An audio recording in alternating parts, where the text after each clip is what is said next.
Let's talk about student debt. We haven't done that in a while, and the issue has come up again in American politics. First of all, we should say that a couple presidential candidates have already declared their support for canceling all student debt. One is Wayne Messam, the mayor of Tallahassee, Florida. Another is Marianne Williamson, who is showing a surprising amount of support. Marianne Williamson, the author and of what are sometimes described as self-help or spiritual books, but also author of a couple books on politics, but on this program. She also supports student debt cancellation. But Elizabeth Warren, senator from Massachusetts, presidential candidate, is getting a lot of attention for her student debt cancellation proposal. So let's talk about that a little bit. Elizabeth Warren, who I mentioned earlier in the program, I feel should be getting a lot more coverage for her policy ideas, and we've been covering them here. We talked to financial journalist David Dayen last week about her plans to break up big tech companies, and now I am going to talk about her student debt.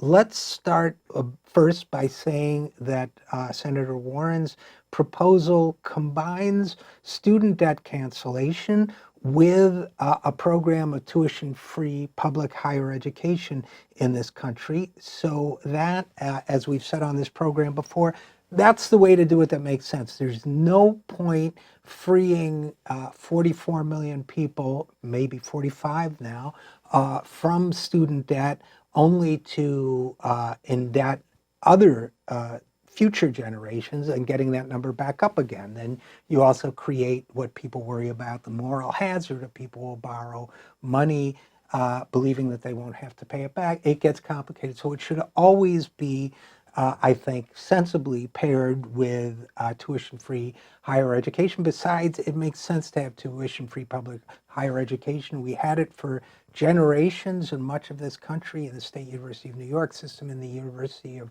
California system, going back in certain forms, one form or another, to the land-grant colleges in the 19th century. So it's not an alien idea. It's a very American idea to offer tuition-free higher education. We're glad that Senator Sanders offered it in 2016. We are very pleased that Senator Warren, as well as Senator Sanders, are offering it this time around.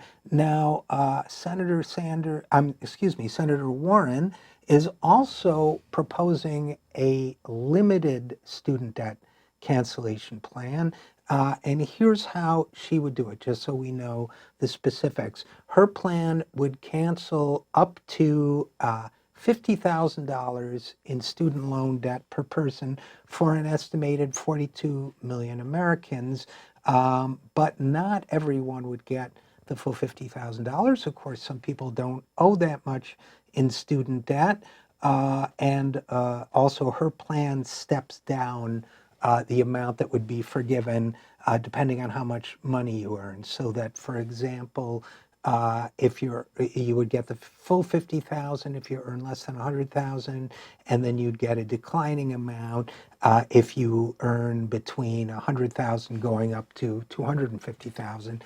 And if you earn above 250,000, you don't get any debt cancellation. That presumably is the 2 million or the 2 or 3 million people that you get by subtracting her 42 million from the 45 million we have now. Okay, so that's the detail of what I would call her broad but limited student debt cancellation plan. And first of all, I want to make clear, I'm thrilled that she's offering it.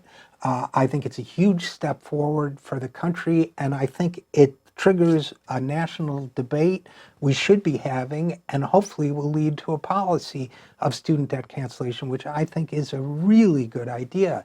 But I will say this, I, along with others I know and work with and admire, I believe in full student debt cancellation. That's an idea that gets certain people triggered, I think, because they imagine somehow that they might be helping wealthy orthodontists or whatever that don't need it or deserve it. So let me give you a little bit of my logic on that so that you don't think I'm big on relief programs for the wealthy.